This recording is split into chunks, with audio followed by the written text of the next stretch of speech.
So the main purpose of this meeting is going to be going over the mechanics in more detail than I did last week, and also going over at least how we're going to go for our initial strategy on Sunday. Um, as a quick reminder about how people are being selected and rosters and so forth, which I had mentioned in detail last week. Basically, as you can tell, we have a lot of people signed up, right? We can only take 12. And so the roster for the first 12 going in will be posted later tonight. Keep in mind, if you're not selected, don't worry. It doesn't mean that you are forever not in, potentially. However, we are going to try to take the best 12 for comp purposes. You know, this boss in particular range is certainly favored. If you are a range class, good. If you're melee, you have to be really big deeps and really good at mechs and big brain. So just keep that in mind. So it's not the same thing with any individual. It's mostly just comp purposes and so forth. Also, if you are put in and something happens and whatever, and we need a sub, any individual who was watching the guides, was paying attention to this, we're gonna have a much higher chance of me selecting to put them in as sub. Well, not as sub, but put them in. You know. Also mention again that because there's so much interest and so forth in IA, of course, uh, every individual is going to be, I won't say graded, but you're graded based on your performance. And I had already posted the tryout sheet, so to speak, earlier. You can look at it in the IA text Discord. So that's going to be how, are we looking at your performance and so forth. This particular boss has a lot of positional mechs. So where you stand, how far you're standing, and so forth, there's a lot of that. And so there's a lot of ways that people can mess up and so forth. So I would 100% when you go into this raid for this boss 1, your positioning is going to be everything for this thing. There isn't much more than just being in the right spot at the right time type of deal. If you can do that, you're golden. The mech itself isn't entirely complex. It just requires everyone to be coordinated in their movements. No one should be panicking, running to random spots and so forth. I'm sure many of you have seen a lot of the other streams and other raids, and some of them are pretty good. Some of them are like complete clown shows where they literally won't even hit 90% phase and keep wiping to basic rotation. And a lot of it is based on their positioning. Certain things aren't. It's not clear to the raid group, what things should be iframed, how to deal with certain mechs, and so forth in base rotation. Not even to mention getting the mech part down. And so this meeting is going to kind of address those issues and point out things on where I want people to be standing and so forth. So the first thing is going to be the mini bosses zone. So let's see.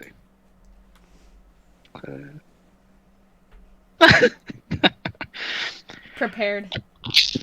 So for the mini bosses, all right. So I just want to kind of get a video. This is now a stream an EO Destroyer, and basically we're just gonna go through the mini boss. Now the mini boss isn't conceptually very difficult. However, if your group doesn't know what they're doing, you will wipe a lot. So we're gonna make sure everyone understands how this works and so forth, so we don't have any accidental deaths and whatever. Mechanically, it's straightforward enough. We just have to make sure that everyone is on the same page when it comes to these mini bosses. We don't want to spend too much time on this. We want to spend a lot of time on the main boss because we only have our 2 raid slots on Sunday. So we really want to make sure that we optimize our time. This is another off point, but make sure you're at least 30 minutes early if possible. You need to be in the party, ready to go when it's go time. None of like logging in, need to reset game, super laggy. No, reset it 30 minutes before the raid. Come in, ready to go. Help everyone, clear ads and so forth. Get your quests and whatever. There's a little extra mini quest here, and if you come early, get that done. I don't really care if you complete it or not. You just be early, is what I'm saying. The other thing is gonna be if you are late and you don't tell me, I'm gonna take someone else straight up. So if you are late and you didn't tell me ahead of time, I'm just gonna take someone else. We have 17 people signed up, and you can't make on time and you didn't communicate with me about things. Um, that's not cool. You know, there's a lot of people who want to get put in here, and we want to make sure that they're given a shot. Um, entirely different story if you tell me ahead of time, like, oh, something came up, I have to go do this, whatever. That's fine, no problem. But, we definitely want to make sure that we are sticking to our schedule and we're getting in there on time to make the most use of it. So just keep those things in mind. Now, these mini bosses, basically what's going to happen is the raid is going to split up into two groups. So you have one party on this guy and one party on this other lane here. These two bosses have different attack rotations. The attack rotation is very simple. There's only 2 or 3 attacks, and it's going to repeat over and over and over again. But I'll point out certain things as we go through. The other thing you'll notice is going to be these little red cubes and green cubes and these little platform things. And so anyone who's been watching streams already has an idea of how this works. But for everyone else who might be new to it, this is going to be what the main mechanic is going to do. So the very first thing that's going to happen is we're going to do a countdown. So I'm going to say something like 3, 2, 1, go. So the go is for the 2 tanks to simultaneously initiate the boss. What I've noticed a lot is if one tank is slow and potatoey, what's going to happen is the CC bars open up and you have to CC it, otherwise you wipe. So we can avoid this by making sure that both tanks are going on go. Right? No one else attack, don't burst it. It is very possible for someone to burst it too high, too fast, draw aggro, open up the CC bars, and then cut to their own surprise and we lose. So everyone wait, chill out, 2 or 3 seconds, let the tank establish aggro, get in position, then burst. So DPS is not an issue here. It's very straightforward in that regard. But we want to make sure that there's no aggro switching or anything like that. So be very careful with your bursts. I shouldn't see anyone bursting 2 seconds early or anything like that. So yeah, make sure. The next thing, so it's going to play us out real quick,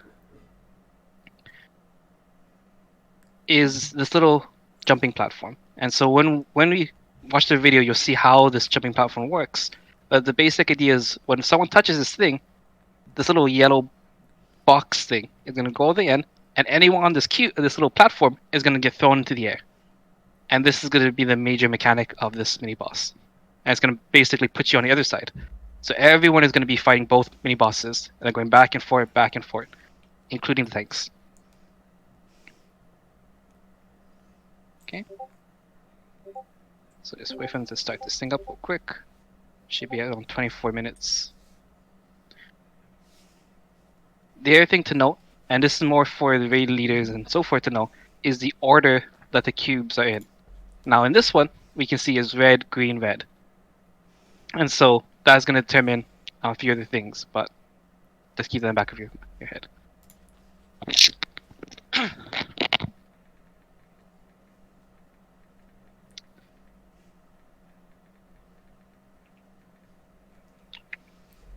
Okay, so initiated. Okay, the DPSing. It's this thing right here. So see these little gear things? These are like spinning blades. They hurt a lot. You need to make sure that you're iframing yourself if you're near these things. Now these things will go out to the furthest players on your side. So the range players are going to be basically baiting these things. That being said, don't stand in them. I've literally seen people just AFK DPS stand in them and they all die. You can move your body. These things do move around and so forth, but you can move. And you can iframe yourself. So there's no reason you should be dying to the little spinning gears things, So you watch these things, you see they kind of move around and so forth. So the first mechanic, once the boss is 90%, he's going to start moving. And so you see Rev A and Dev A, whatever, retreat. And this is going to be the mechanic. So what's going to happen is as these bosses are going, they're going to meet one of these boxes. Now there's 2 variations. There's a box in his way, right? That's close one. Or there's a box to the side. So when the box is in his way, the timing of this little jump thing is faster. If the box is on the side, the timing is a little bit slower. So the timing is not the same between 2 boxes types. is going to depend on where the box is. So because this one is right in front of his way, this is going to be a faster activation. So you see here, basically once this thing got to this little boxing, they start stepping on this little platform, and everyone, including the tank, needs to book it here. So once you see the words, the tank is no longer tanking, they're booking it, because they also have to make it to this thing. Now, one thing to note, it is very important that no one panic jumped on this little lever thing, because they'll activate on first touch. So what's going to happen is I'm going to assign 2 people, one on each side, to be the person to step on the thing. Everyone else will wait till they see the yellow stuff. Okay, this will prevent people from accidentally like running onto this thing when they're not supposed to, whatever. That way, the timing will be consistent every time. Also note, if you are potatoey and for whatever reason are like caught off on this other side, you can activate this other jump thing. So basically, you can use any of these little jumpy pad things. You don't need to be the one everyone else is at. Just know that you're going to be thrown off far away from the boss, and we do need to see this boss after that happens. So ideally, you should be going to the pad closest to. So this first one would be the one everyone should be going to. This is the next one, and so forth. Okay, they all get on there. If it's done correctly, the box will explode and the players will be in mid-air. If you are mid-air when this is going down on both sides, you will survive. If you jumped early, what will happen is you actually land on the opposite side and die. If you go too late, you'll basically die on this side. So the timing is very tight. Once you get to the other side, you need to immediately CC the boss. If both sides fail to CC, it is a guaranteed wipe. I'm sure you've seen that in many streams. Fail to CC here, it's a wipe. Okay, so we CC that. Okay, CC completed. And we continue the rotation. This is the right lane boss. So this one is going to have these little frontal rectangle attacks. Notice that the range players are to the side here, and the melee are kind of right behind here. Also notice that the next drive is a far box. So the timing of this is a little bit later, meaning you kind of delay jumping on this little pad here. Okay, so we just wait it out. Make sure you see what it looks like.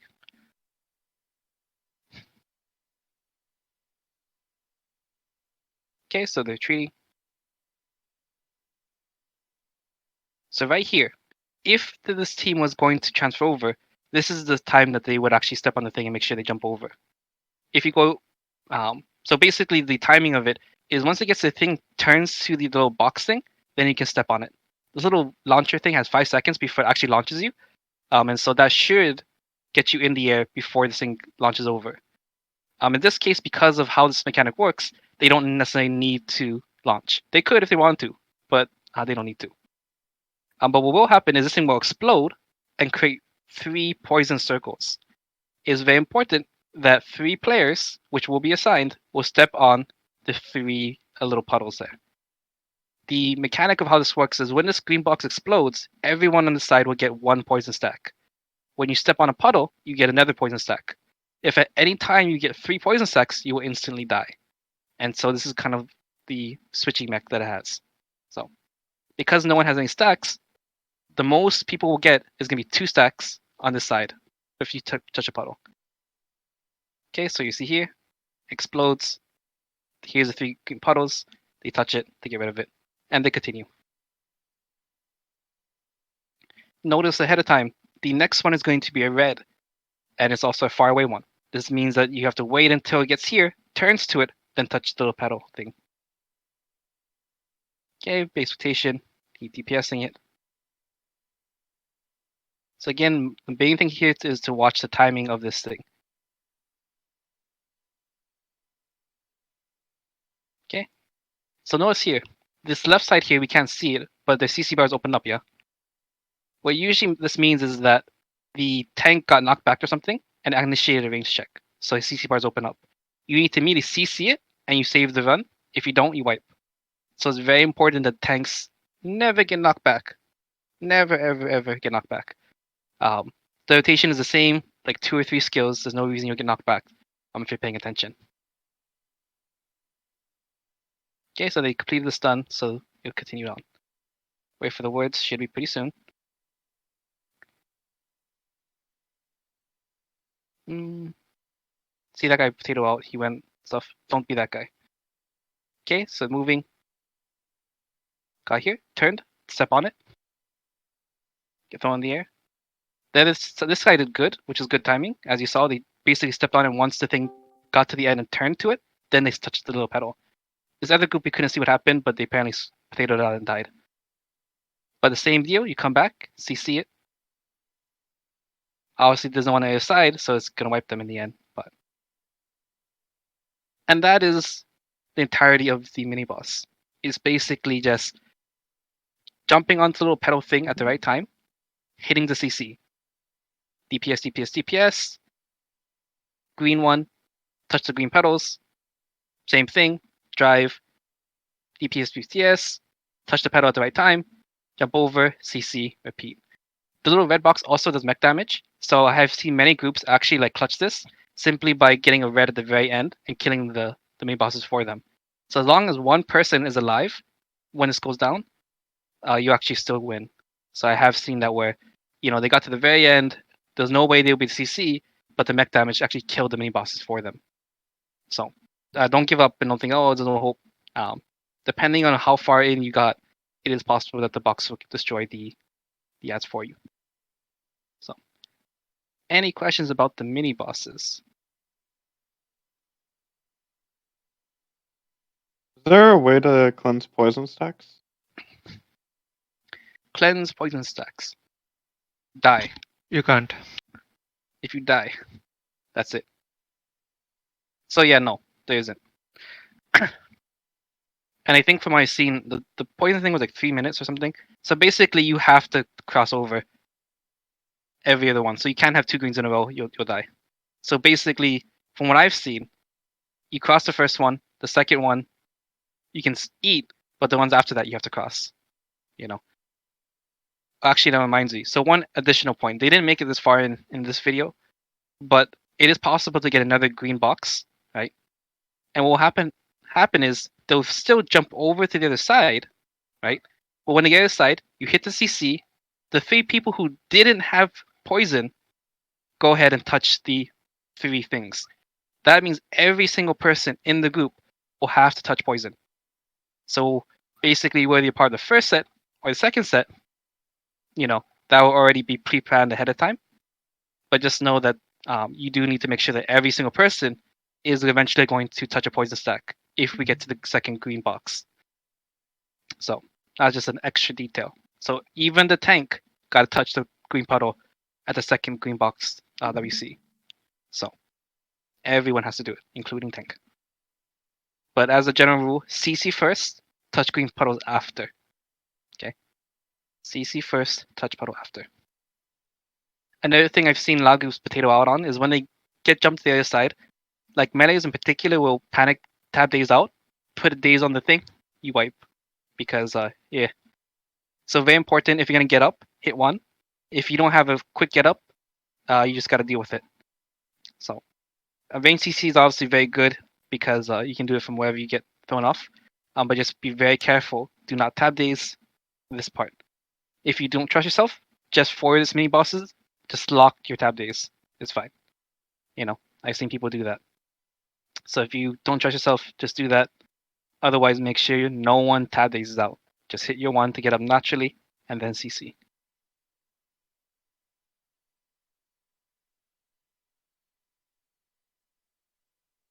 Okay. So any other questions about the mini bosses on how it works, what to look out for, so forth? Okay, moving on then. So, moving on to the main boss. Now, so this isn't a guide or anything, but these are just a collection of screenshots that go along with what I'm describing the mechs and so forth. I'm just going to post that in, I guess, here. So, you can basically open that up and then it's a collection of screenshots of certain mechs and so forth. So, give everyone a chance to open that up.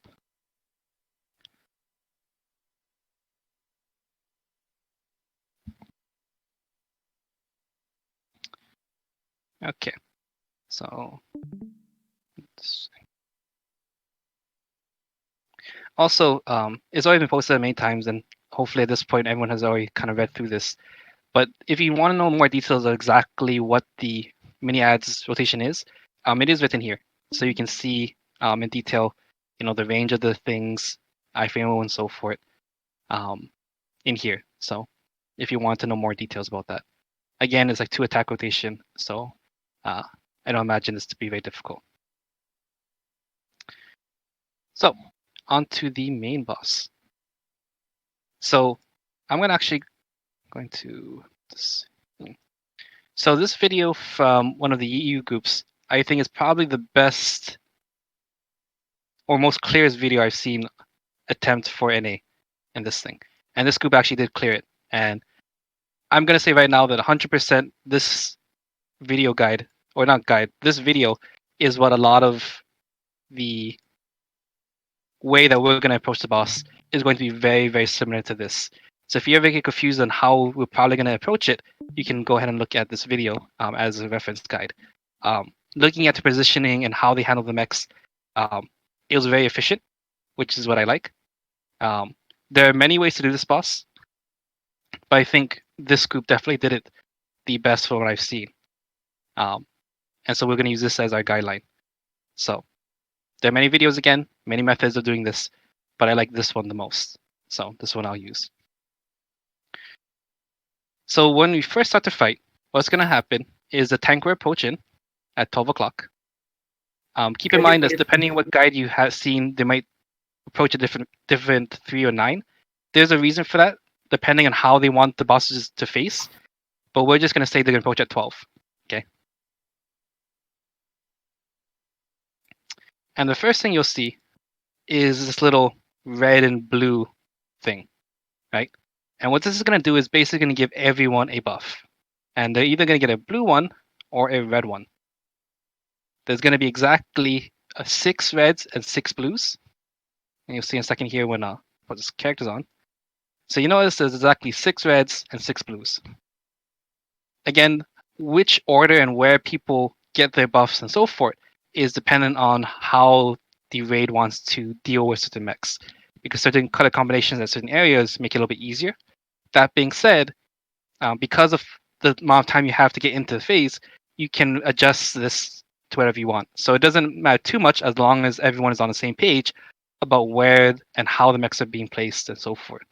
So keep that in mind. But it will be preset. Now, moving on to this thing.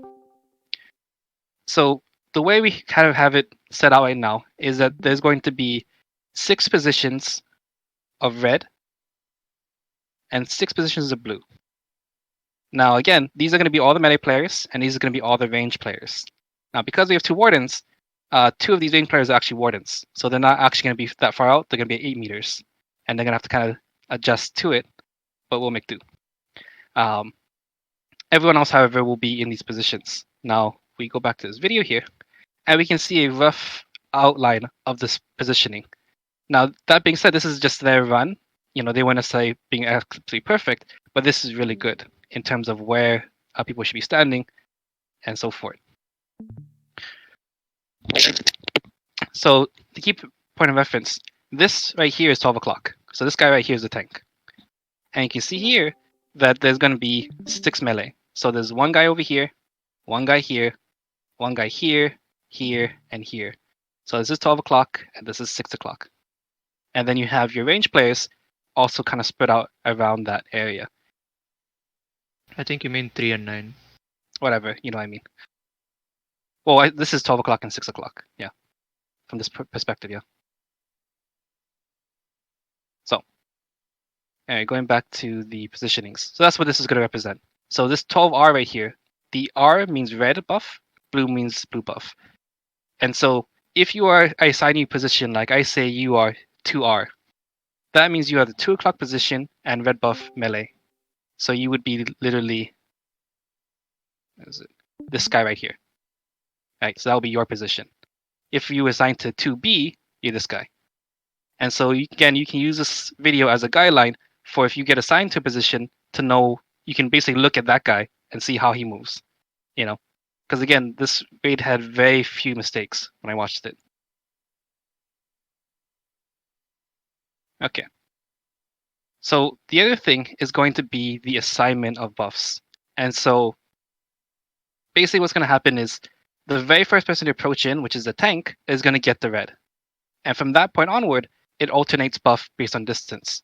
So everyone is basically going to be in their lane, right? So the 2 o'clock guy is going to be in his 2 o'clock lane, right, so to speak. But he's going to be at a set distance. And a set distance would have been 11 meters, whatever. And every person is going to be assigned a different position. Now, once you get assigned to a position, it is very, very, very important that you do not forget your distance from the boss. Very important. If you move back and accidentally are 1 meter closer behind, that will actually change the order that people will get buffs. So I'm sure you've seen in many other videos and many other streams that people mess this up because one dude is like out of position, and that's going to basically every person behind that dude is gonna either swap colors or get the wrong color. Basically, very important. So what I recommend is when you do get assigned to a position, go in, use the little distance thing, and find exactly on your line where on the ground is that distance. So I can tell you right now that this right here is about 11 meters. This thing right here is about 5 meters. This thing right here is about 12 meters. And so depending on where you have your position, use the ground as a guideline to help you figure out quickly. Because you will have to get into your positions in the middle of this fight. So after every phase, you will get reassigned colors. And you may be caught out of position, but as long as you are on the right distance mark, you should get the right buff. So even if you aren't in your correct lane, as long as you're right distance, it should be okay. So that's why it's very, very important you memorize your position, your distance. And again, it's really helpful if you know where along this line that distance is. So you don't have to check the boss. You can basically just muscle memory it to wherever along this line is your position. So that is my recommendation for how to deal with that. All right. So once the fight starts, the tank will approach in. Melee people in particular, do not move. Do not approach in when you see the tank go in. You need to make sure that you got your buff first. So I'm going to play this real quick because this point mentioning. Once you have your buff and you literally see a color underneath your character, you can move. So the melee people are going to be, out here and so forth. Wait until you see the color, then approach in. Do not move early because even 1 second earlier is going to screw you up. So be very careful. All right. Now we'll go into basic rotation. So the main goal for Sunday is going to be, because the raid is split up into 2 time slots, the morning time, the afternoon time slot and the night time slot, if you want to say it. The first part is going to be the mini boss and phase 1. And so that's going to be the main objective for those time slot. And so the part of that is learning the base rotation. It is very, very important that everyone memorizes base rotation. There's absolutely no excuse to not know this rotation when you get in there. There's lots of videos. I've, posted this video inside of the iChat and so forth. It's not a long rotation. It's only 5 skills. You have to know it. Just like how you had to know boss CET to kill it, you have to know this boss's base rotation. As you've probably seen, all of this boss's attacks hit very, very hard. If you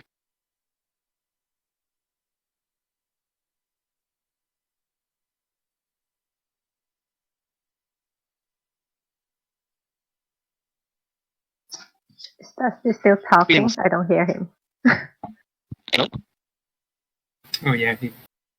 I don't hear him anymore. I don't know. Wait, can anyone else hear me? Hello. Yeah, now I can hear you. Now I can hear you. Yeah, it was gone for a while back. Yeah. Like how long? A while back? 1 minute. No, I don't know. What? You said something about everyone should know the attack is 5 attacks, and then it was gone. Yeah. Okay. Well, It hurt. basically what I was saying was that everyone needs to know the attack rotation before raid starts. No excuse not to know it. There's lots of videos. I posted a very good video to watch from and learn from. There's many streams going on right now to just kind of watch the base rotation. No excuse. Must know base rotation. If you do not know the base rotation, you will die. I guarantee it. So as long as you memorize the base rotation, you'll be able to at least attempt to follow that. But if you don't know the base rotation and go in there, I will guarantee waste your time because you will die to basic things and wipe before we even hit phase. And that wastes everyone's time. So we don't want that, you know. Everyone needs to go in there to practice it, but you shouldn't have questions about what it is. You should have already memorized what the rotation is. Okay. Very, very important. So moving on to the rotation. So everyone got their buffs. And the very first attack is going to be the swipes. The swipes is going to be a very simple 180 in front. And you can see this little gear thing. It's pretty big. I believe this is blockable. This shouldn't be much of an issue. This kind of is the very first attack. Most people are not going to get hit by this. Basically, only the tank and these guys are going to be in range of it. Though that being said, if you stand far away enough as range, you won't get hit by it, which is nice. This little punch here, this is going to be a daze. You can block this from what I've seen. And it's very important that you do block this because the next attack is this giant rectangular shotgun attack that will destroy you if you don't iframe. This thing. So this thing is a little shotgun attack. You want to make sure you iframe this. If you follow along with the what's it called? The slideshow thing. These screenshots are basically a supplement so you can look at positions. So if you get assigned a position, you can basically figure out where would be a safe zone to go if you need to do certain things. So this is just showing you the DPS positions, roughly. This is showing you the radius of these swipes, right? You can kind of see it here in this thing. All of these guys are safe from this, but these guys have to figure out something for that. Front back, here you can see again the radius of this giant rectangle. So if you are assigned to the 2R position or the 10R position, make sure you're not up in his face because you will get hit by this thing and probably die. So whoever's DPSing right here, maybe you have to back up a little bit just so they don't get hit by this gigantic rectangular attack. Right after that, he's going to go into a 180 backslash, which is this thing. This is a knockback. I'm pretty sure you can block this. You must block this. I've literally seen people die to literally a backslash attack, which is ridiculous. Do not get hit by this attack. It is very obvious because he literally does front, gigantic rectangular attack, back swipe. So all these people, you must block this attack. Iframe if you must, if you don't trust your block for the reason, but you must block this. You will die to this thing for no reason. Also keep in mind, no rest charms in this raid. For the most part, we don't have Soul Fighter and we don't have Summoner. If you're dead, you're literally floor mat the entire fight. And we cannot afford any floor mats for this raid, obviously. So you have to be very careful not to die. And one of the things you can die is basically not blocking the back attack. After the front back is going to be the punishment. Now what you're seeing here is going to be an inner punishment, outer ring punishment, inner punishment. It can also have another variant. It can be an outer ring first, inner, outer. If you remember OG Sanctum, this is the exact same type of punishment. The way you deal with this punishment is also the exact same way you dealt with the OG Sanctum punishment. Where if you stand right at the edge of the border at 10 meters, you can easily sidestep this punishment. Also note, the inner radius is 10 meters. This right here is 11 meters. So if you ever get confused and you're really bad at looking at the number here at distance, what you can do is you can use the floor as a rough guideline of roughly how far away you need to be to make sure you're out of range of this punishment attack. So you can see all the range players are chilling out here, right?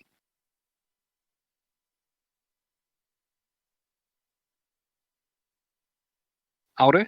So the same way before, if they moved in 10 meters, they would be safe from the outer, and then they move back out. Right? If you have an iframe, this is also a good place to use a personal iframe. So if you're melee and you don't trust your move in and out, I highly recommend to make sure you have an iframe saved for the punishment, especially if it does it in, out, in. Very important. Irate also doesn't have stealth for the most part. Technically, Lux is there, but don't trust. Next thing is going to be the Star Strike attack. Now, this thing is basically 3 lines that hit this giant line. You don't want to get hit by this. People die to this thing. And it will rotate counterclockwise. So there's one position. Here's the second position. And here's the third. One thing to note. The first one is going to go from the 3 and 9 o'clock position, horizontal to where the tank is standing. However, the other crossy lines do not fall directly onto these lines. They do not. They are offset. And I've noted this in many other videos, and you can also see it inside of the screenshots, that they are not on this line. Do not use this line if you think, oh, it's going to be right here. No, it is not. It is not. And you can watch many of the streams and you'll see the same thing. This thing is offset. So one of the reasons I took these screenshots is so if you were assigned to a position, you will know where your safe zone is, by looking at the line of the border and where the safe zone would be on the map. So there'll be no excuse on where it will hit and where you should be standing. This is one boss where you basically cannot move. You cannot QE, you cannot, SS freely and so forth, because everyone has to make sure that they are in position and so forth. So many things you either have to move very precisely or personal iframe. And again, that being said, if you don't have personal iframe, you have to move. Make sure that you're moving in a position where you're not going to screw over your neighbors and so forth. And so if you don't trust your personal iframe, or you know that it's not going to be ready in time, have a safe slot already planned out on how you can dodge the Star Strike without screwing over anyone else's position. This is more of a personal thing, and whatever. That being said, I do plan on HM blocking this Star Strike. That also being said, if you get hit by Star Strike, it's not the HM blocker's fault. It's your fault. No one should die to a Star Strike. Because we know exactly where it's going to hit, your positions will be set out.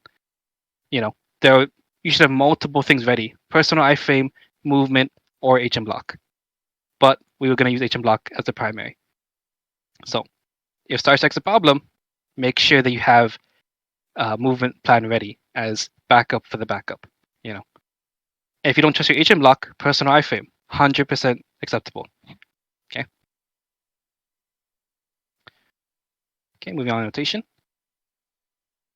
Next is going to be dashing. So this is basically something for the tank to deal with. He's going to dash 4 12 meters. Remember again that this is the 11 meter line. The 12 meter line is basically right at the circle. Right? So as a tank, this is where your goal is, to plan on where he's going to jump at you. He jumps at you.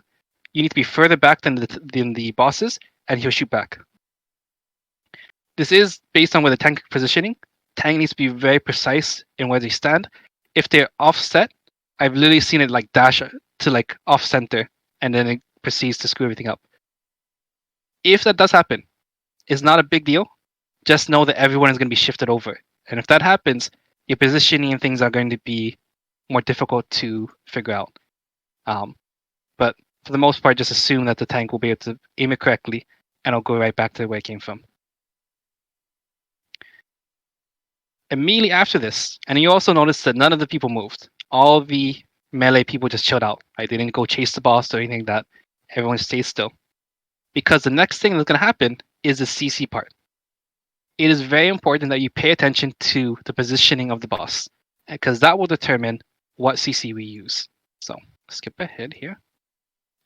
If the boss is kneeling on the ground with his shield up, this will be a stun. If the boss is standing up, see little feet here? You knock him down. So the kind of way you can memorize it quickly is like if you can see his feet, knock it down. If it's curled up, you stun it. it's very important that everyone has their CC ready. So when the boss is busy driving off, stop your DPS because you can't do anything anyway, and get into the stance you need to make sure you can hit a stun or a KD. It's going to be very fast, and you have to pay attention to the position of it. I'll be calling out which CC to use anyway, but based on the positioning of it, everyone should already know which CC we're using, because that's going to determine the animation of the boss determines which CC we have to use to finish that mech. And that is the end of base rotation. So it's literally only 5 attacks. Cross or swipes, which is only frontal. The front back attack, which starts with a daze, giant rectangle shotgun, followed by a back swipe. No one die to a back swipe. This is blockable. Punishment, same as before. If you're a personal iframe and you don't want to do the in-out dodging, feel free to use a personal iframe for this. You are on your own for this though. Don't die to that. Star Strike, same as before. Because the positions are set and you know where you're going to be standing, no one should be getting hit by this. I will say right now that certain positions have a very easy time with this mech because certain positions are actually not in path of this Star Strike attack, especially if you are ranged. But don't worry if you're not put in one of those positions. Just know that wherever you get put, you're going to have to be able to deal with Star Strike. Again, this will be HM blocked, but be ready. Dashing, again, no one should be in the path of the 12 o'clock tank anyway. The tank will deal with this. They have to make sure they pass the little circle here, because this is what the 12 meter mark is. Make sure you have an iframe or something ready for this. Along you back here, it should dash back to where it came from. CC part, depending on standing or kneeling. All right. And then he repeats that. Okay, so they stun it. So next is going to be swipes. Into the front back. Here, so the daze into the giant shotgun, into a back swipe. So this right here. So after this first mech phase or missile phase or whatever is going to happen at a set time in this boss. So it's going to always happen as you just saw right after the front back part. Now, after that, this mechanic will happen roughly every 30 to 40 seconds. And so in rotation, if you see the boss like go backwards and put his hand on the ground and fire his missiles in the air, know this is the missile phase. And this is going to basically kind of interrupt the rotation. Once this whole missile phase is done, the boss will continue the rotation it left off at. So, because you're so focused on doing this, you have to remember, what's the next attack in rotation. Very similar to boss 3 of ET, where you have to memorize what rotation was after the flamethrower and jumpy attack and donut. Same thing here. You have to remember the rotation and keep track of it. Another reason why you have to memorize the rotation. Otherwise, there's no chance you remember what's going to happen next. And you'll get hit by it and die. So, the first thing that's going to happen is he's going to fire this missile and is basically going to put a homing missile right onto wherever you're standing at position. And you can see the radius here, it's pretty big. And this thing, when it explodes, it does damage and it will CC you. Now, what we're probably going to do, and we're going to have to experiment with this particular part later when we get in there, because I've seen multiple ways of how groups will handle this thing. But the basic idea is we iframe the first hit.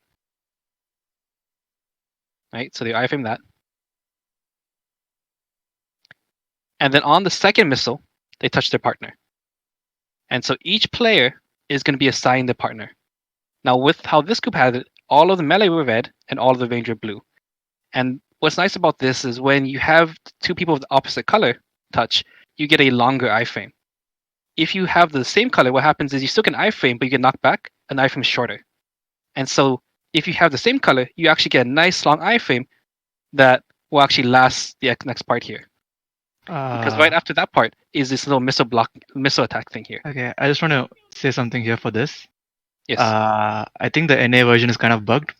I tried like different combinations of touching, like before the missile, after like the second missile, and 90% of the time I didn't get the iframe. Like it took away half my HP, but I don't die. But that's just my experience today. So it will be dangerous. But the fact is that even if you don't touch someone, even if you're alone and suppose your partner has died for some reason, you can still survive it if you iframe Yes. your Yes, own personal iframe. Yeah. Yes. So, and this is why this is the one thing that we'll have to kind of experiment with on what is the most efficient way. Because I've seen people just literally like you're on your own, touch your partner, and then iframe at the end. I've also seen a group do rock on the first one, break the rock, SS in their partner, and do it that way. I think actually Nero's group did it that way. So if you watch the super long stream, this one, I'm pretty sure they do it that way, and they seem to be able to do that as well. So again, I'm not 100% sure which way is going to be efficient. We're going to experiment a little bit on Sunday on which one is best for this, but just know it's going to involve some kind of iframe in the first part, touching, and potentially iframe at the end, depending if we can get the thing to properly work. This group was able to do it correctly, where they actually got the iframe to every time to block the missile because they didn't send out another iframe. And you can watch this video more in detail later about the timing of that. So, but we'll leave that for now. Okay, so again, remember his situation continued, and so forth. The other thing that I really like about this group is that all of the range players will be outside, at the positions. The melee people will go to the range. So the range people will stay still. The melee people will come to them. Now, that being said, right here is the 11-meter mark. Yeah. Melee people can DPS at 3 meters. Most SSs is 8 meters. So if you are DPSing at 3 meters, like as you should, right? Again, don't be 2 meters or closer because it's going to be really tight here. DPS at 3 meters, one SS is technically in range of 11 meters if they're standing in path behind them. And you should be able to do that. I've seen many groups do something very similar to this, where they're basically in line, one SS will put them directly onto their partner. I like that, but we'll have to see how good people are. So if people are really good, this is actually a really efficient way to deal with it. But if people are being potatoey, we may have to adjust this. So we'll have to see. Okay, station continues. Again, here's Star Strike. There's a very obvious tell because his arms go red and he's facing the direction he's going to hit it with. The phase happens at 90%. So once he hits 90%, he'll finish the attack and then go into phase, which you'll see here.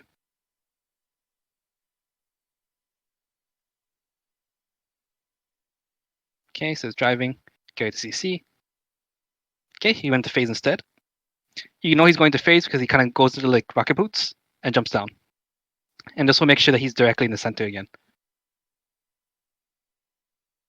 Once you see that, once you see him go into phase and rocket boots, the people who are baiting the gear part need to be running into position. So you actually have a lot of time. He's going to basically fly up wherever he is doing, get back in position, mark, then fire gears. So the other thing is going to happen is, because of how this boss is organized, the range players are going to basically be DPSing at 11 meters, which is going to be right here. And the reason I have that set is because as long as the players get past this line here, they will guarantee be the furthest players. So all the range players have to make sure that they're DPSing at 11. There's no benefit to DPSing further than 11 meters because of the boss's attacks. Basically, you're going to get hit by this thing anyway because it's 16 meters anyway. So every attack in here, there's no benefit of being further than that. So every range player has to be 11 meters, except the wardens who are 8. And this will make it really easy for all of the people who are baiting the gears to make sure that they're actually going to get the gear at the right time. So one thing you'll notice here, and again, this is something that is unique to this group, but I think it's done really well, is if you recall, all of the people who are red are melee, and all the people who are blue are ranged, right? You'll notice that the melee people are the ones baiting this gear thing, and they're baiting at 6 o'clock. So one thing to note is when this boss goes into phase, the little missile will always be on the bottom half of the arena or whatever. We don't know if it's the bottom right corner or the bottom left corner, but we do know it's going to be on the bottom half. This is the reason why the gear people can already pre-plan where the gears will be, because they know it will be either this position or this position. When it's blue phase, the missiles will be the top or top right or top left position. This little thing you just saw is also knockback. So people who are close to it, make sure you iframe that. It's personal. Sorry, I have a question. How do Yes. you know whether it's going to be the blue gear or the red gear? That is always set. So it's always going to be the same exact pattern. So it's every always single going time. to be blue first and then red. Yeah. Well, depends what you mean by red and blue. But basically, the way it's going to start is it's always going to make these little blue gears with a red bubble. Yes, So, that's what I mean. So it's always yes, okay. that will always be the same. And he will always make the bottom one first. So it's either going to be the bottom right or bottom left. The moment we see this little red circle on the ground, this is where the bubble will spawn. This will tell us which missile it is. So here you can see that this bubble is on the bottom right corner, which means that the missile will be clockwise to that, which is the bottom left. So it'll always be this pattern.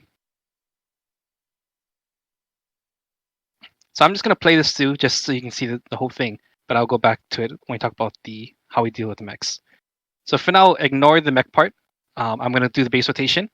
Then we'll come back to the mech part after in more detail. Okay, so here you can see the boss continue, right? The front back. He's doing punishment. Punishment. And then watch this. This is new. So in basic rotation, normally that would have been a star strike. This time, it's a CC. And the same rules apply. If he's sitting down, you stun it. If he's standing up, you KD. So every other person who is not doing the mech must pay attention to the CC part. Because again, rest in peace if you don't hit it, yeah. After that, instead of doing the driving, he's going to do a flamethrower attack at the tank. Okay, the mech was completed. They go back to positions. Okay.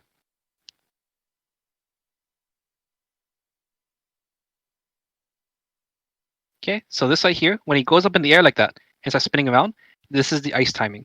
Again, you can imagine must hit ice at this point because it's very important. Okay. After that, he is going to go into the blue phase, or however you want to call it. I'm going to call the phases based on the bubble. So because this phase is the blue bubble, I'm going to call this the blue phase. Okay. So it's arbitrary on how I said it, but that's how I'm going to say it. Also note that the three phase blue players are ones who are baiting the thing.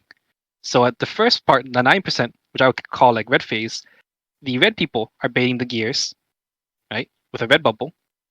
But this next part is what I call blue phase because it's a blue bubble with 3 far blue people baiting the gears. Okay, and notice that they're putting it at the 12 o'clock position because we know that the missile is going to be in the top left or top right. Okay.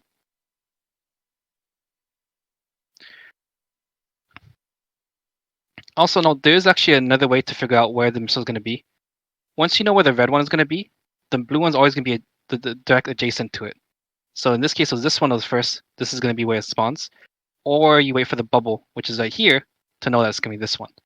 So if you ever forget which one, just if you remember where the first missile was on red phase, the blue missile is going to spawn directly across of that. Or you look at what the bubble was, which will tell you the exact same thing, clockwise from that position. And the people who are doing this blue mech here are doing the exact same as before. This rotation is exactly the same. Hey, his punishment. So we get ready to CC. That's a stun because it's sneaking down. He's going to do flamethrower next.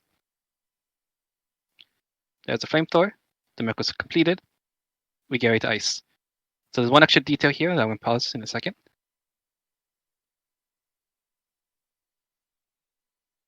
Okay, see how he's going to center. That's the spinning animation. Again, we're all icicles right now. Okay, and watch this part. Right here. He's going to reassign buffs. So basically at the end of all that phase, right after the second little explosion thing, he's going to give you a new buff. Now this is why it's important. If you were caught out of position, you still need to be at your set distance from the boss. So if you happen to be doing mechs way out here in the middle of nowhere, and you're running back into it, you need to be in position before the ice. If you do not get put in position before the ice, you will screw up the order.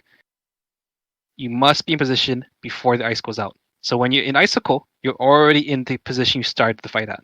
Because you saw is right after the 5 hit, he already marked. So if you get caught out of position, it is over. Well, not over, but you're going to screw up things. Okay? After that happens, people get in position and start doing a thing. The boss rotation is exactly the same as it was from the beginning. So swipes, front, back, punishment, and so forth. Punishment into Star Strike.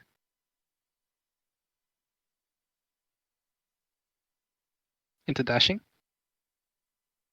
Everyone get ready to CC. Pay attention. Okay, KD because it's feet. All right. He's at 67%, so phasing soon. Okay, first so front swipes again. Into the front back. Daze here. Shotgun attack into back. Okay, so same before, remember? Right after that attack, he's going to go into phase, or missile phase.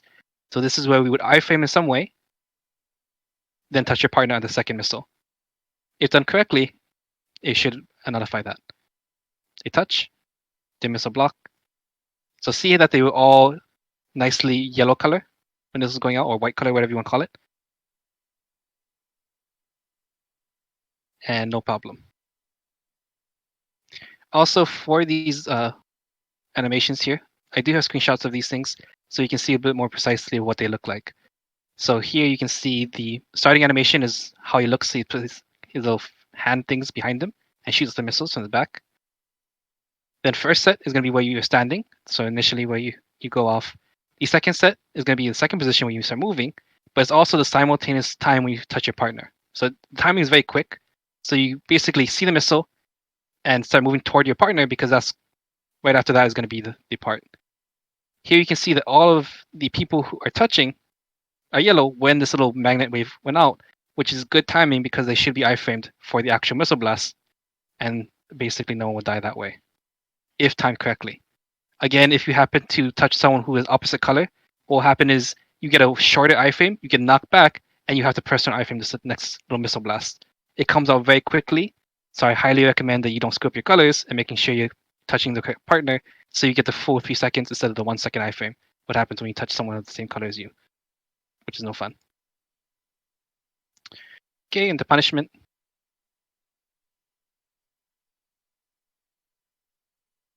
Alright, so again, you saw him fly in the air, into phase, and this time you can see people already moving out to positions. Right? Everyone else who isn't doing mech phase is going to be within the circle here. Again, very important that you're in the circle. Also note, they cleared away from the 12 and 6 o'clock position. This is very important. The little gear things, think of them like spinning blades of death. They will hit you and kill you just by running over you. Do not be in their path. So that's the reason why they all kind of moved to the 3 and 9 o'clock position. So when they shoot out, they're not going to shoot in your face. Okay, so see these things? If you were in the boss still, this might have hit you. So they all move out this way.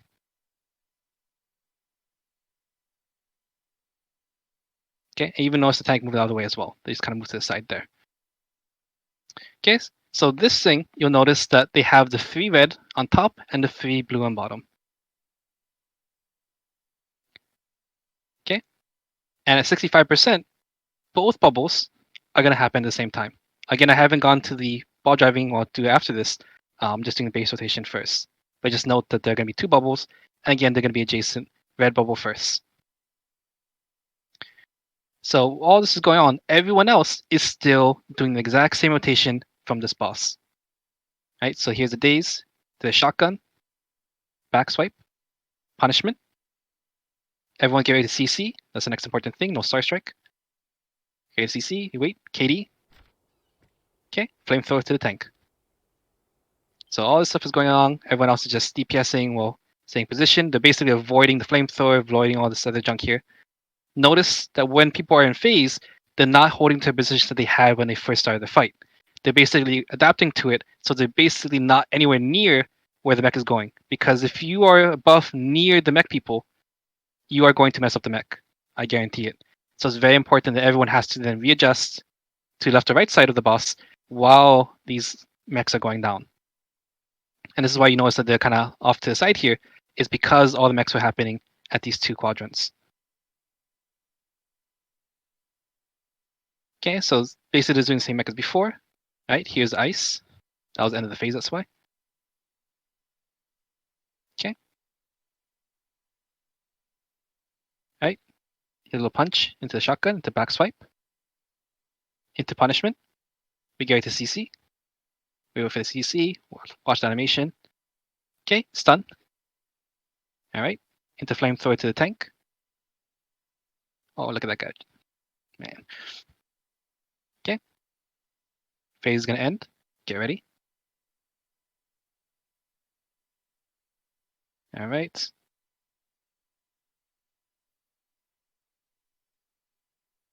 He goes in the air. This is where we ice. And then watch again. Another rebuff. So remember, this is a little bit different than what 90% was, where you had two kind of distinct phases. Here you have basically one kind of mush together phase. So basically put all the gears out, it put the balls out, and then it kind of just delayed the missile coming out. But as you saw here, I'll kind of play that back. You have a lot of time. The mech was already done. Everyone's chilling out at this point to get it back into position. So you have time. It's not like you have to rush or whatever, right? So there the missile exploded. At this point, everyone will be in position already. They're moving, right? All this time. Ice. You wait. Don't break the ice. You establish your marking, then move. Rotation continues. Again, you notice they did it correctly again because all of the melee got red, all the range got blue. This is also a really easy way for me to see if people are messing up or not, because I can see if people are getting, I should see all red here, I should see blue around. So it's a really easy way to figure it out. Okay, inner, outer, inner. Okay, and next phase happened at 35%. Here's Star Strike. Into dashing. Okay, we get ready to CC. We watch. Stun. Okay, next is swipes. Okay, into the front back. Use the little daze into a shotgun. Into back. Okay. Here's punishment. In. Out. Then in. Okay. So same as before, when the phase restarts, he always is going to do his no missile thing after that.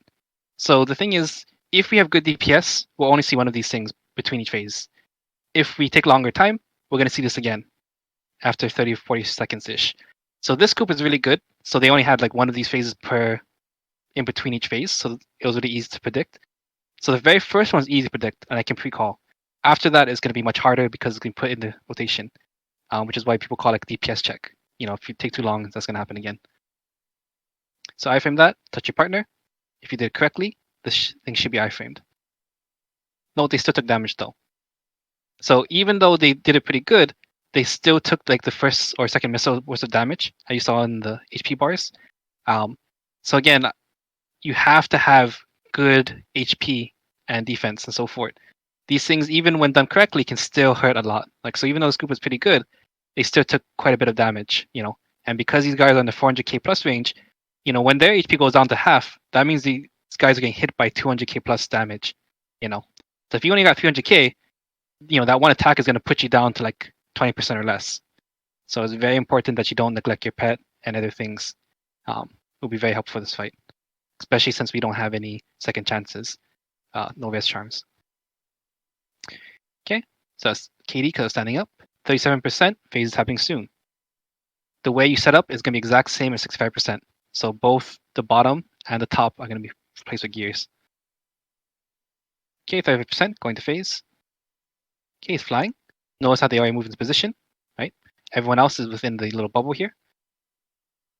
Okay. Notice again. Also another thing. Once you see the gears coming at you, you SS away. These things do hurt if you stand in it. Notice how they kind of SS away and move back. Be careful, you can run off and die. So the reason why is as long as your SS isn't going to push you off the edge, you'll be okay. So just pre-plan if you're going to SS in a good direction. Again, the way it's set up, this guy can SS back, this guy SS to the side, this guy SS to the side. Don't SS in some weird direction and touch your partner and make them die. Okay? Very simple. Here, here, here. Don't go any other direction, otherwise you're gonna bump into someone and you may kill them. Okay. Again, same thing before. The red is gonna be on the bottom half, blue is on the top half. We see what the bubble is. That means missile is gonna be here and here. Okay. Everyone else is doing the match just like 65%. At this point, it's exactly the same. We'll ignore this for now. Focus on the base rotation for everyone else. Okay. First, the little daisy attack thing. Shotgun into back swipe. Into punishment. We get to CC. Okay, he's standing up, so he's knocked down. Then flamethrower. This guy should watch out. Okay, so they clear that phase. Sounds good. This next part here is a little bit different, but you'll see in a second here. Okay, so this thing is still going off. He's going back in, right? Still, this is ice right after the phase. So after flamethrower is always going to be this thing. And then this part is different. So the very last one, we get an additional mech thing here.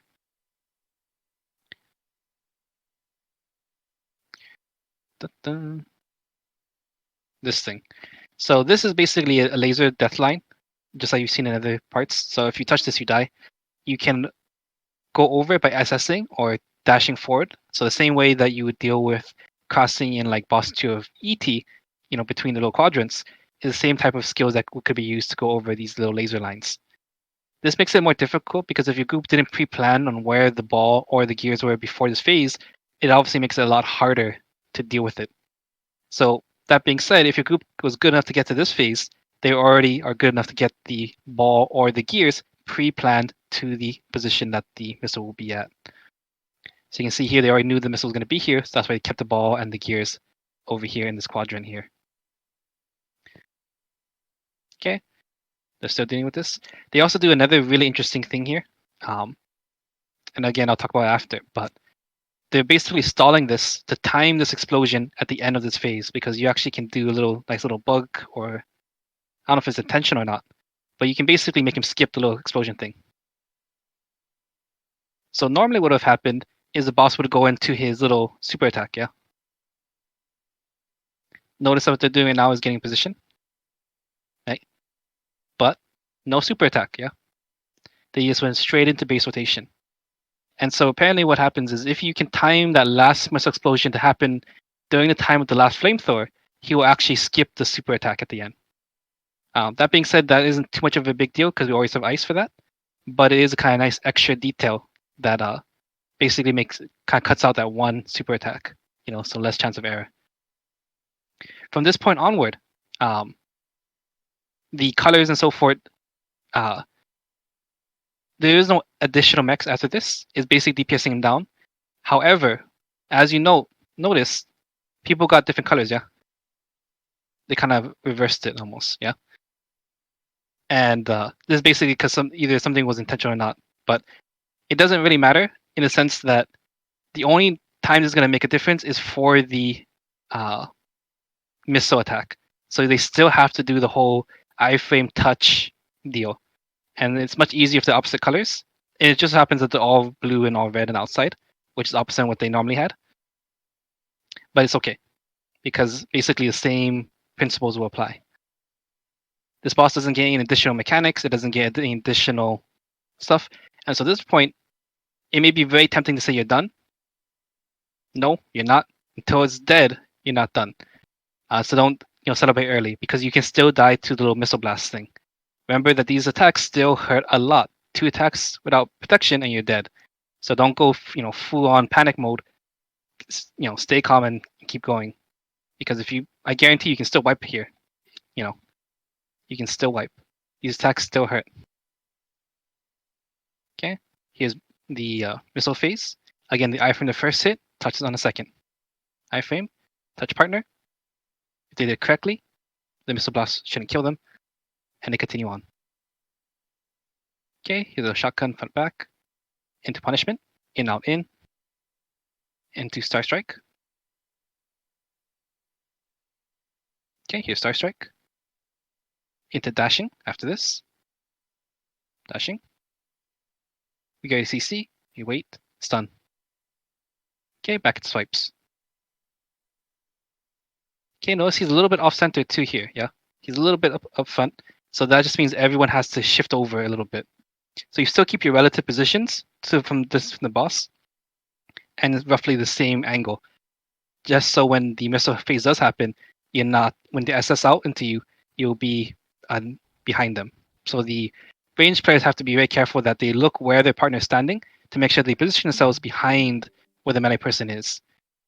Because the melee people have a little bit hard time where they can stand and so forth because of the boss moving. The range players have much easier time to kind of readjust themselves to make sure that they're directly fighting behind their partner. So like this guy is going here, here, here, here, here, and here. So wherever your partner is, you have to make sure that you're paying attention to their movements, and so forth, because you still need to make sure you hit that. Okay, so they're gonna kill it in a second here. See if they're gonna have the missile phase or not. In, out, in. Now you go for Star Strike. Okay, no, missiles first. Okay, I from this first hit. Touch. Did it correctly. You shouldn't die. That guy died. And that's it. So again, if you look at the stuff, all of the base rotation screenshot should be there. So this is the base rotation of the boss on what most people are going to have to know and so forth. So that part, everyone should know, what I just went over. Now the part of the mechs is the more complex part, but not that much more complex. And for the first half of the raid, we are going to do ball driving as our primary method at first. We will do bumper cars after, but we're going to at least commit to the first half of the raid to ball driving, simply because this is a really good mech to have down because of how it works. So if you have two really good people who can do this mech every time, you're actually really, really good. You're set. And if you can get 4 people to know this mech really, really well, technically those are the only 2 people who need to know anything to be able to complete this mech. If you fail the mech, this is a mech wipe. So, back. Also, all players are going to be expected to know how to ball drive. So even if you aren't assigned to be ball driving on game day, you are still expected to know. So if I say, okay, Lux and Lucera, you're ball driving, you shouldn't be like, what? I'm ball driver? No. I'm telling you right now, everyone needs to know how to do this. So if you don't know how to do it, I'll, after raid today, I'll be obviously in Discord all day. If you have questions, I'll be more than happy to go over in detail, show out the video and whatever. But if it still doesn't make sense after this explanation, please let me know. I will be more than happy to explain what I've seen to know. So, but everyone will be expected to know how to ball drive. Okay, so we'll go back to 9% at the start of the phase. So the very beginning starts with all the 3 red players waiting at the 6 o'clock position, the bottom half of the screen here. You can see them right here. And watch the positions. Once they see the gear, they move away. Okay, they move away. See, they run away from it. Also, big brain stuff. Aside from this guy who probably has to SS, these guys can actually just go to the side. That way you don't die to it. Because if you SS, you might be slow or whatever if you walk backwards. Just move to the side, you'll dodge it, you're good. So the very first thing is, to do this mech correctly, you're going to need 2 partners. And they need to be opposite colors. So you need a red guy and a blue guy partnered together. And the very first thing, what you'll notice, is this red guy. And actually, I'll change videos for this because the Koreans actually do this a little bit better than the EU guys for this particular mech. So I actually like this videos more. Okay, 92%. 91%. Okay, we're gonna wait here. Okay. So we already know it's gonna be at the bottom half of the screen. They move the marks there. Okay, we see the bubble. We know the missile is gonna go here. So what we're paying attention to is this little mark here. This mark here, if you look at the minimap, is always gonna be right here in this position. So if you look onto the little slideshow, so ball driving position 1, you'll see here that this is where the ball spawned. You can see is right in front of this 5 meter mark. So roughly 8-ish meters is where the spawn will spawn and it will spawn directly in the line of one of these little circles, which is like the top right, top left, or bottom left quadrants. And it will always be in that position. So you already know if you are ball driving on roughly where to stand. So if you don't know which one is going to be, you stand in the middle here. You wait, see which one goes, right or left. Yeah. So this video is, one downside to this video is that because this guy took animations off, you can't see his partner's buff. Just know the guy next to him is actually a blue guy. So that's what's happening there. Okay. Okay, 91%. Phasing. People would get into position, bait the things. Everyone should be in the inner circle here. Okay, I from that thing though. Okay, so saw he already was moving into position. He knew what it was going to be. So for this 90% phase, the person the same color is going to be going here. This guy is the blue guy. This guy is driving the ball. So the one thing to note is whenever you have the same color ball and the person touching it, the person, his partner, is the one who's directing which direction he's going. So because this guy's standing over here, the ball is going to go in that direction in a set distance. Yeah. So see, he was standing here. That's why the ball went that way. You see also, this guy is basically trying to get the other side to redirect where it's going to be. So he's going to stand right facing where he wants the ball to go into. Okay, here's second position. So the first position is right where it spawns. The second position is going to be in one pizza quadrant over, right here at the 11-meter mark.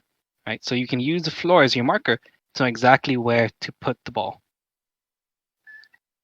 Okay, again, this guy is basically making a straight line. Right, so it started here, 2. The third one's going to be over here. Right over here. Okay, same as before, this guy is also directing it to put the last ball here. Last position is there. Now what you notice is instead of directing the ball, this guy went to go touch the missile, and this guy went to go and get the ball. And what's happening here is this guy's actually holding the ball. Whenever your card is opposite of the ball, you will hold the ball in place for 5 seconds. And because that's what he's doing, because he doesn't want the ball to go over to other pieces, he's holding the ball for this guy so he can draw in the gears. Okay, after that, the phase is done. What's going to happen is it's going to be like this little magnetic explosion thing. Will suction in all of the gears opposite to whatever color this guy was. Okay, so that's a little magnetic attraction thing. That will suction in all of the gears into the missile to destroy it. Now to activate that missile thing, the ball has to jump on this guy's face 3 times for the most part, what I've seen. So basically that's why he had to drive it for 3 times, his partner helping him. And then at the end, his partner held the ball. Then this guy could go in and track the gears to the thing to finish the phase. Based on the timing of it, you'll notice that by the time you finish doing the 4 jumps, the phase will have ended because he's already at flamethrower. Next attack is going to be ice. Once it's done, he's going to book it back into position. Okay, so in position ready. And then here was ice. Okay, the next phase. So I'll go back to the E video. So here you can see the same thing. So there's position 1, here's position 2. So this guy, they put position 3 on the missile. It's hard to see here. And position 4, instead of behind the missile, they put it out to the side.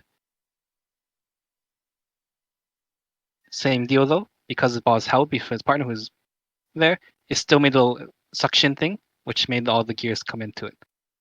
So their positioning is a little bit different. They basically went 1, 2, 3, 4.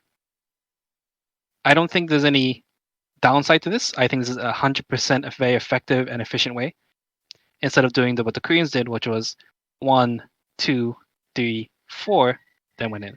So instead of making it go like this, the Koreans made a line like that. The one benefit between them is that because the guy over here is at the outer edge of the ring, he doesn't actually get hit by any of the outer punishments and things. So, and then the other thing is that the gears, when they suction in, can still hit people. And so by having the gear person on this end, there's no way any gears will ever, he'll be in the way, basically. So even if the gears came from the right or left side, there'll be no chance that any person will be in the way. So you notice that when the gears do get suctioned in, there's no one in the path in that quadrant. They're all off, back in where they're supposed to DPS on either side. That being said, if your group is efficient, as this group was, because he knew that the gears are always going to be on this side of it, this thing is safe. And so this is, again, 100% acceptable way to deal with it. If this person is a range DPS, he could also DPS more to keep higher uptime on DPS. I don't think it's going to make a difference whether we go 1, 2, 3, 4 in or 1, 2, 3, 4 in. We'll just have to see. But I don't have any particular preference either way here. They both seem to work. The exact same happens with the blue and blue phase. So here's the end of the phase. We'll just go through the videos just so you can see what the exact same thing happened, but the same thing, but the opposite. Okay, so there the gears are being placed. You see the bubble spawn. Okay, here it is. Oh no, there it is. Sorry, he's blocking it. Here's 1, position 2, position 3. So this guy did it differently. Yeah, he actually put it on the outside here instead of like the other guy who kind of went on the edge. And again, same deal. He trapped it, made a little spinny thing, suctioned in the gears. They run back to position because they know they get marked right after. Again, you have all this time to get in because he has a long time when the missile explodes to kind of just sit there. And that is your chance to book it back into whatever position you're supposed to be at. So you have time. But just know once you finish your mech, you book it back to your meter position. So when ice goes out, you're already be in place, like these guys were. Okay. Again, they get reassigned their buffs.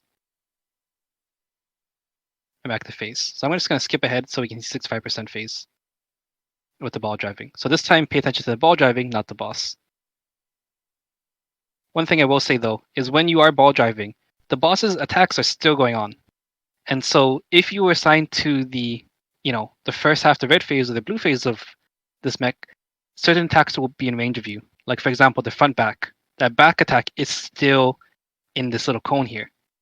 The punishment, it's still here, outer, inner, or outer, inner, outer. So those attacks are still relevant. You do need to make sure you have a personal iframe ready for that. So while you're in ball driving, you do need to pay attention to that.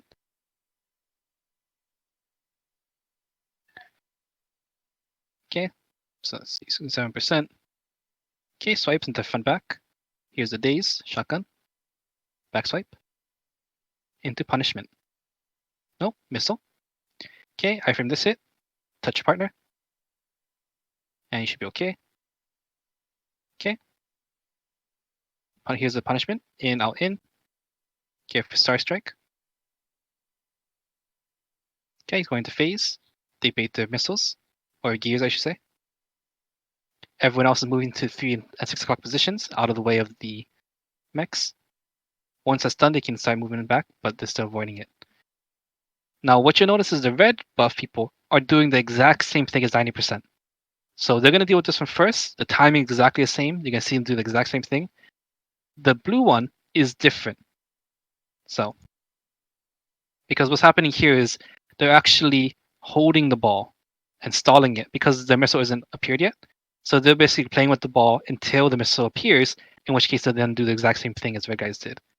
So this kind of part is a little bit more tricky because they still have to dodge mechanics while holding the ball in place with their partner. But here you notice that the red guy is still going position 1, 2, 3, and 4. Also notice, instead of having the same color guy touch it, which makes the ball move faster after 1 second, what they did was they kept the opposite color guy here. And what happens is, remember, when you have the opposite color with the ball, it actually traps the ball for 5 seconds, which is basically stalling the ball out more, which is what they wanted. Okay, so again, same thing. They're still doing the exact same pattern.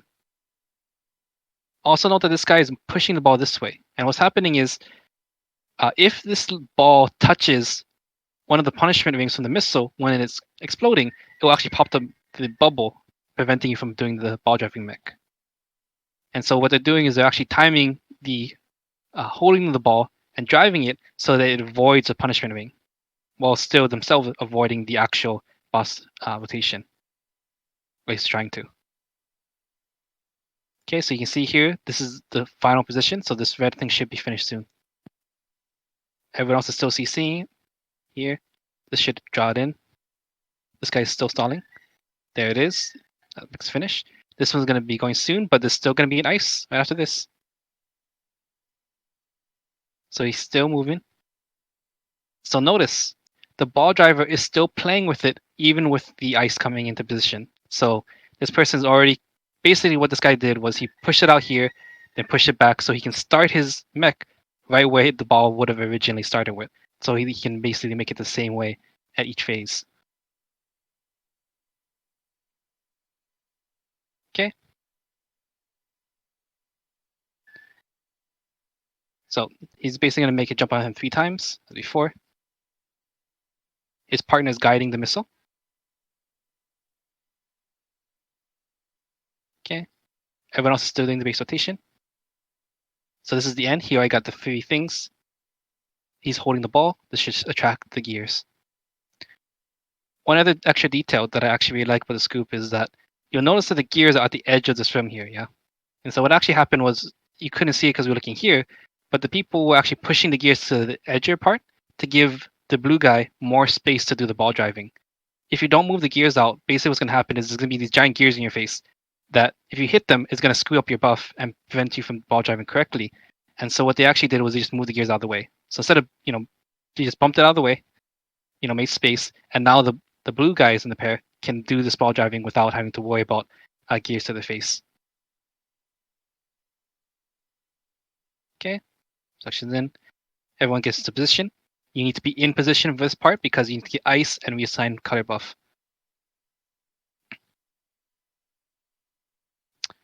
Okay, here's the ice. They're going to stay still because they need to get reassign color buff. Okay, color buff. They got their buffs. They can move. Another additional note is that the color buff thing, so you're going to have like this outer ring here and this kind of inner color thing is actually this inner part, this like really painty thing underneath the character. That's the buff that allows you to basically bumper cars, gears, or people. So certain mechs will get rid of this. Like if you look at the punishment thing from the missile, this little ring thing here, right? So when this thing goes to the edge of this ring, it will explode, and so forth. And what happens is if you get caught in that, you temporarily lose your little buff thing. So you'll still have this outer ring, but you'll lose the inner ring. And the inner ring is what you need to do mechs. So be careful with that. Don't think, oh, I have my buff because of the outer ring. No, it's this little color thing here that matters. Like you see here, right? This guy lost his thing temporarily. Yeah, he doesn't have any buff, so he couldn't do any mechs right now. Now he can. And the reason that happened was because he got hit by this yellow ring. So this yellow ring doesn't really matter so much for a normal player, but for the ball driver or anyone doing bumper cars, the other method, that is very important to dodge. You dodge this ring while dodging the punishment and front backs of the base rotation of the boss. Fortunately, boss doesn't do star strike, so that's good.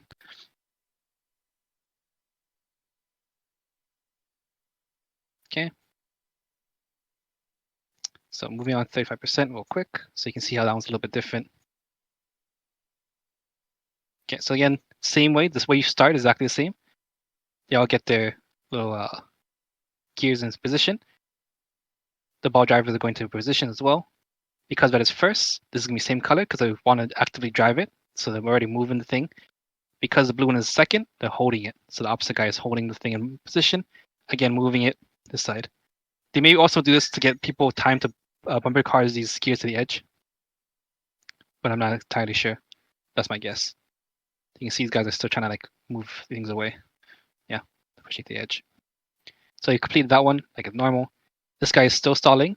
Note that there's going to be an ice. Okay, ice.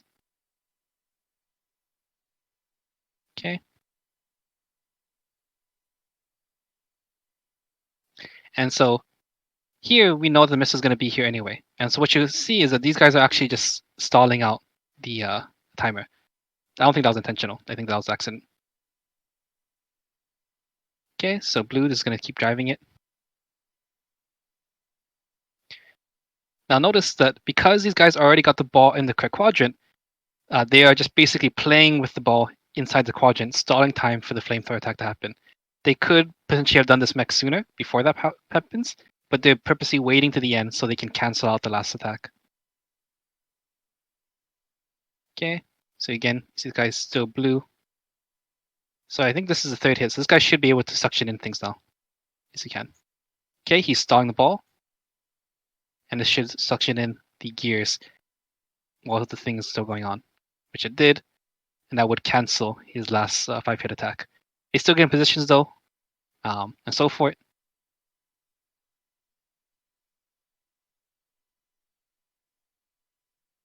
And then they go back to positions. So mechanically wise, the phases are very much similar in terms of ball driving.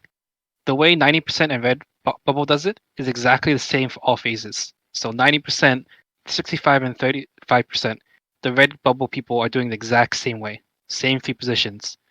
Position 1, 2, 3, 4, or alternatively 1, 2, 3, 4.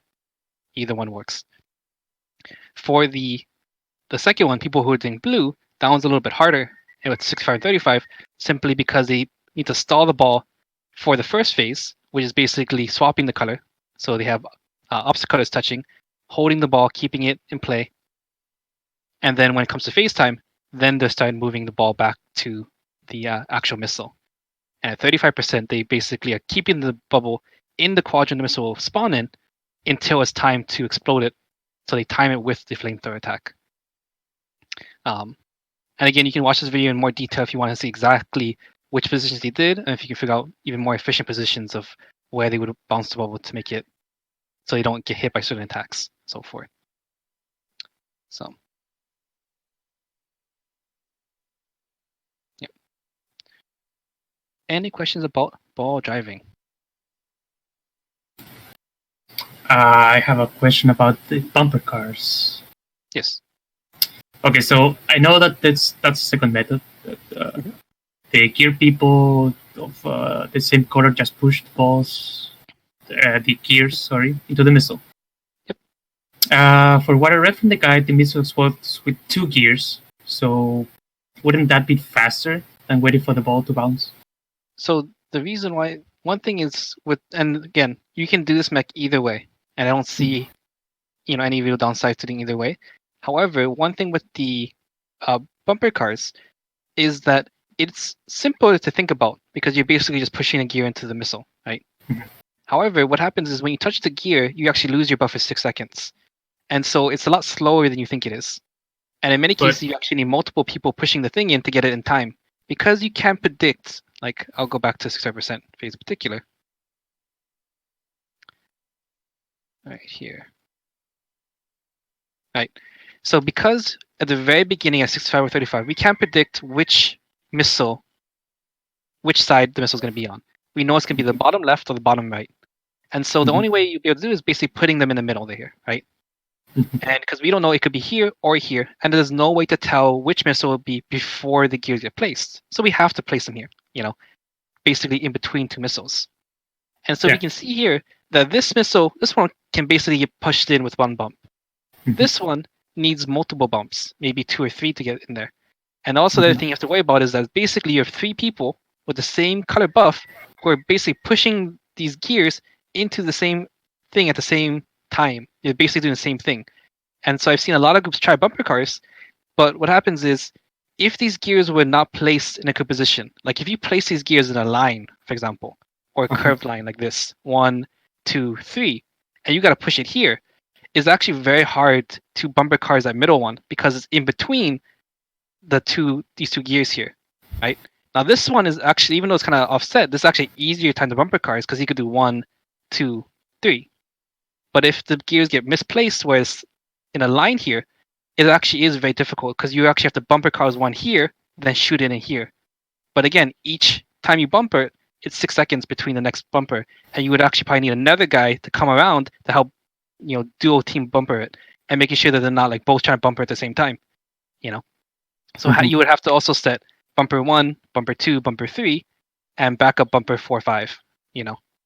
Because one of the things is going to be the tank who's going to be busy tanking, obviously. But So at most you got 2 backups. Since you only need 2 gears to touch a missile, and you have 6 people with the same color, 5. We can't afford that. The mech damage is necessary. As you can, but the missile is Dusty played the video, you saw how much downtime there was on DPS. Yep. There is no leeway in time and damage.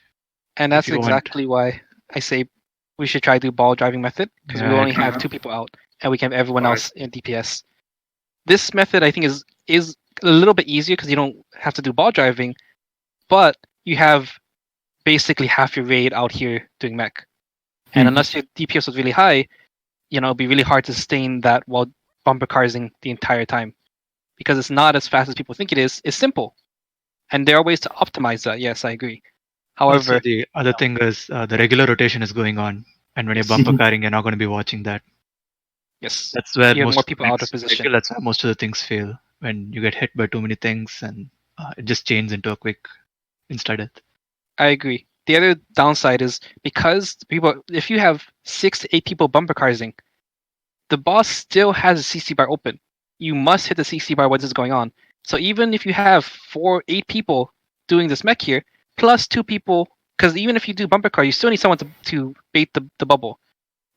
So you have 2 people out of here, 8 people minimum to deal with the bumper car method. You already are putting yourself 8 people in, and you only have 4 people left to CC. And if those 4 people aren't like god tier CC, then you lose. It's more risky if you do it that way, I think. So in our case, ball driving, I feel like if done well, is going to be the best way to do it, simply because we can only have 2 people out just doing the ball entirely. Everyone is focusing on the boss rotation, they're focusing on DPS, and they can hit the CC during mech phase. They also will be easier time to get in position for when they go into the buff assignment at the end of phase. Because remember, you still got to be in position when phase ends. If you're bumper carsing, there's a really good chance you're on the upside of the room. Out here bumper carsing, and you got to run back to your position, which is like over here somewhere. And if you miss and you're late, you can imagine everyone's buffs get screwed up. Our combinations are different. It's harder to adjust because one guy was blue, now he's red. He got to go up to the side now. It's a lot of extra variables that can make it a lot more difficult. So we'll still do it though. We'll still learn it. However, I really think that ball driving is the way to go here for our group. Also, I think you might have missed one small thing at 35%. I mean, it's not important right now, but when we reach there, your buffs invert for the 6th missile. Oh yes, they do. This is like polarize invert or whatever. Yeah. That's the only thing. Yes. But all blues become red and all reds become blue for that part. Yes. Yeah.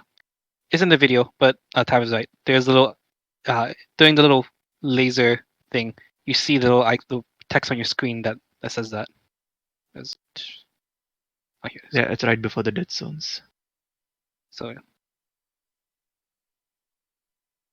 I think it's a little before that, yeah. There, right, versus polarity. This thing right there. So right here you'll see it. Reverses polarity. So it switches everyone.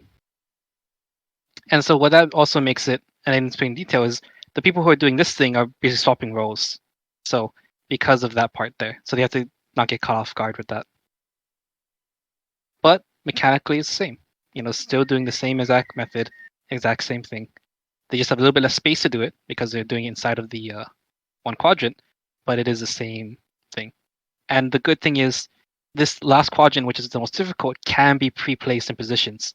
So we can already set, position 1, 2, 3, 4 in, for example. Again, assuming that these gears were properly pushed to the edge of the room so that this guy has space to do their thing. Yeah. Any questions about ball driving, other mechanics, and so forth? Do the bouncing people get some sort of protection? Because I'm seeing if you can back a video 10 seconds or something, I see some weird effects on the guys bouncing the ball. Oh, the weird Well, effect it is starts the with attraction buff. It's basically that's the buff that requires to suction in the gears. So Are you get, talking like, about a the little AoE around the ball, Carl? No. Back the This video a thing- little oh, bit. not- but Right, basically Just it's like touching another person. It just See the dazes guy him for a that's few with the ball has a seconds. circle on his head, a blue circle. this one. That means he has enough stacks to use the attraction. Oh, So okay. he can suction in the gears, which is what he's just did right there. Okay. Yeah.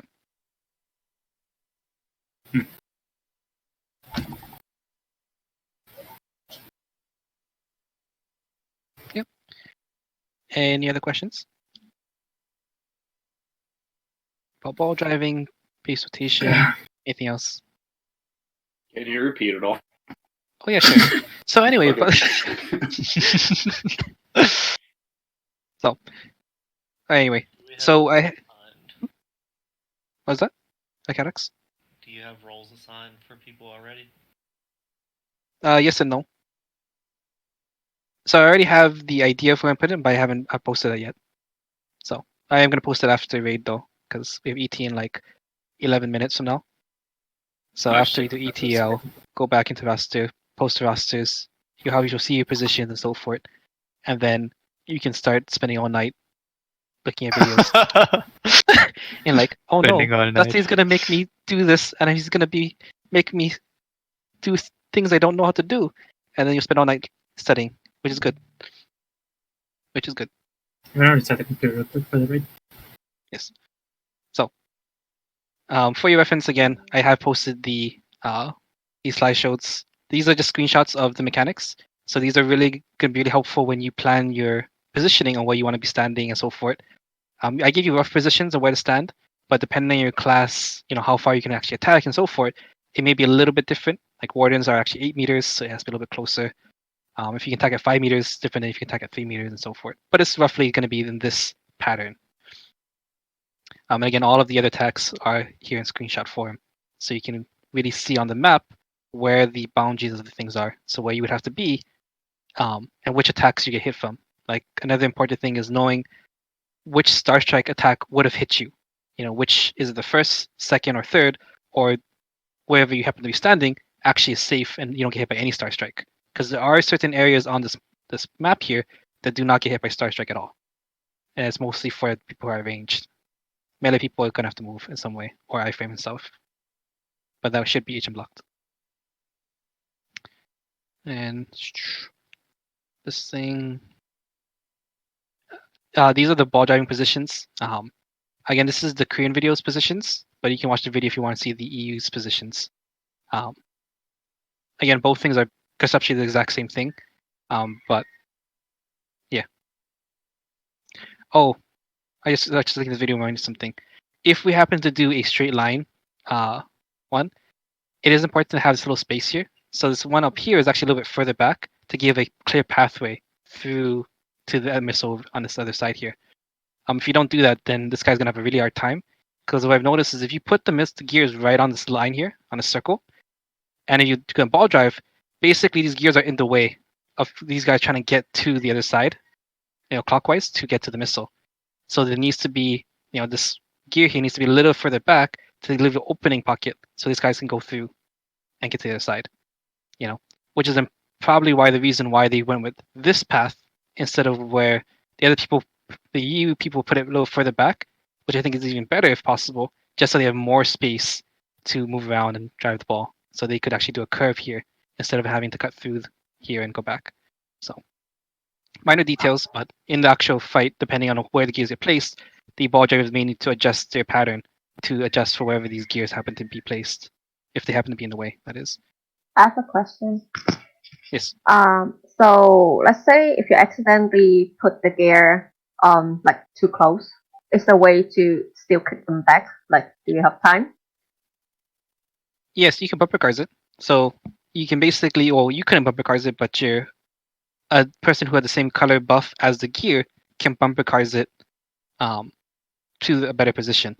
So that's a good point. Is even if these things are like in a bad position, the other people can actually bumper cars these things out of the way making sure again they're not in the way of the ball driver, but they can, for example, push this gear a little further back to make more space. So So basically, you can't do that. everyone has to take note of the position and see if they can remedy.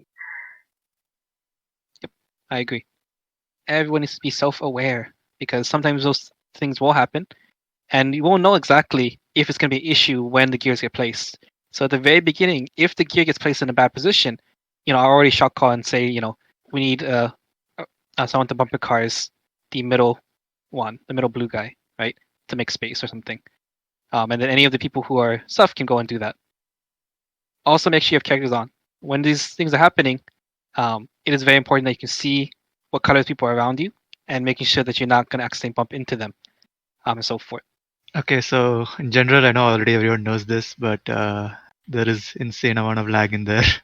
Yes. I played today with most of my effects on. I just cancelled out a few of the most annoying ones like Sins and Destroyers. You need SFXs too for others to see the other people's colors, so you're not going to be able to see that, so it's a little complicated one. But I think in general, if you turn off all effects, I was able to have like 20-25 FPS, but my ping was pretty high, so just be prepared for that. And for me specifically, just now, I had to turn characters off or I couldn't do anything. So yeah. Put on potato mode. It will help. I mean, I was still doing what I needed to do, but well, and that's individual, like how you optimize your computer. But that's something. No, I'm just saying, come prepared. Don't say I'll log off halfway through every 20 minutes to test different settings. Oh yeah, no, that's what the be ready stuff. So yeah. So anyway, raid's gonna be starting in a second here. I haven't stuff because I think we had last minute. See. Oh, we have people again. What is this? Oh, no. Okay, so the people who signed up are going to be in raid. Fighting me.